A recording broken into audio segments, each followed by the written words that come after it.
Definisi ilmu ekonomi. Ekonomi berasal dari bahasa Yunani yang terdiri dari dua kata, yaitu oikos, berarti rumah tangga, dan nomos, tata atau aturan. Jadi, ekonomi berkenaan dengan setiap tindakan atau proses yang harus dilaksanakan untuk menciptakan barang-barang dan jasa yang ditujukan untuk memenuhi kebutuhan atau keinginan manusia.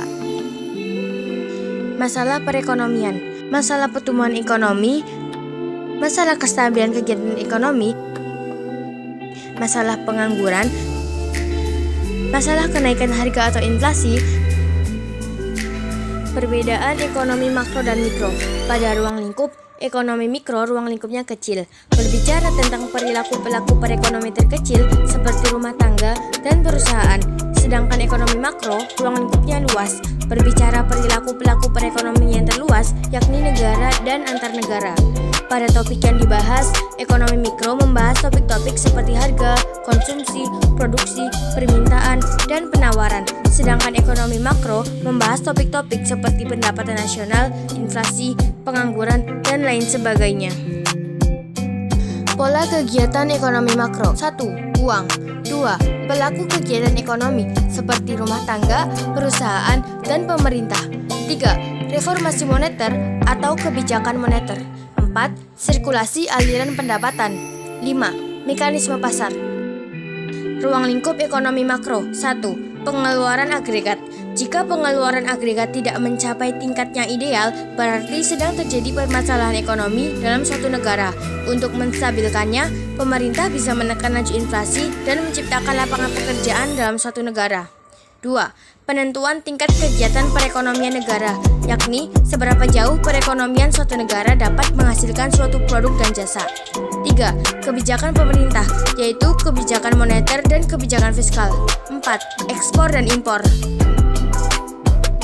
Pengertian ekonomi makro. Ekonomi makro ialah sebuah ilmu ekonomi yang mempelajari perekonomian sebuah negara secara komprehensif. Ekonomi makro sering digunakan untuk menganalisa dan merancang target-target kebijaksanaan yang berhubungan dengan pertumbuhan ekonomi, inflasi, tenaga kerja, dan keseimbangan neraca pembangunan yang berkesinambungan. Ada juga pengertian menurut para ahli, salah satunya ialah Adam Smith yang mengatakan bahwa ialah bentuk analisa tentang keadaan atau penyebab kekayaan negara dengan menggunakan penelitian yang dipandang secara menyeluruh dari kegiatan ekonomi. Isu-isu masalah ekonomi makro. 1. Inflasi, kenaikan umum dalam harga barang dan jasa di suatu negara. 2. Pengangguran. 3. Pertumbuhan ekonomi mengacu pada peningkatan produksi barang dan jasa di masyarakat. 4. Neraca pembayaran. Ini mencakup semua transaksi internasional suatu negara. 5. Kebijakan fiskal dan moneter. Kebijakan fiskal terkait dengan pengeluaran dan pendapatan pemerintah, dan kebijakan moneter terkait dengan jumlah uang beredar. 6. Keseimbangan antara pendapatan dan pengeluaran. Masalah pertumbuhan ekonomi. Pertumbuhan ekonomi menunjukkan adanya kegiatan dalam perekonomian yang menyebabkan peningkatan produksi barang dan jasa yang dihasilkan oleh masyarakat. Pertumbuhan ekonomi suatu negara atau suatu wilayah yang terus menunjukkan peningkatan menggambarkan bahwa perekonomian negara atau wilayah tersebut berkembang dengan baik.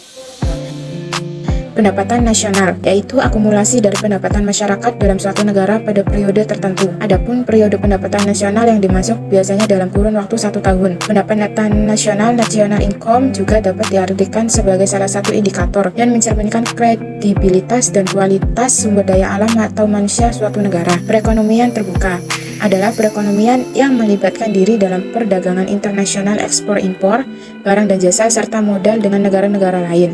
Pada sistem ekonomi yang terbuka, terdapat kemungkinan dari produsen untuk melakukan kegiatan ekspor barang dan produk dagangan dengan tujuan pasar-pasar di negara lain, atau sebaliknya melakukan kegiatan impor atas bahan mentah dan bahan penolong serta mesin atau barang jadi dari luar negara. Tujuan ekonomi makro. Pertama, menciptakan lapangan pekerjaan. 2. Membuat produksi dalam negeri yang tinggi, banyak atau sedikitnya kapasitas produksi di suatu negara sangat tergantung pada tinggi rendahnya jumlah investasi yang masuk ke negara tersebut. 3. Membuat kondisi ekonomi yang stabil. Stabilitas ekonomi pada suatu negara meliputi kestabilan harga barang, lapangan pekerjaan, serta tingkat pendapatan masyarakat. Kesimpulannya yaitu ekonomi makro sering digunakan untuk menganalisa dan merancang target-target kebijaksanaan yang berhubungan dengan pertumbuhan ekonomi, inflasi, tenaga kerja, dan keseimbangan neraca pembangunan yang berkesinambungan, yang tujuannya ini menciptakan lapangan pekerjaan, membuat kondisi ekonomi stabil, membantu produksi dalam negeri yang tinggi, dan masih banyak lagi. Selain itu, memiliki ruang lingkup seperti pengeluaran agregat, penentuan tingkat kegiatan perekonomian negara, ekspor impor, juga kebijakan pemerintah.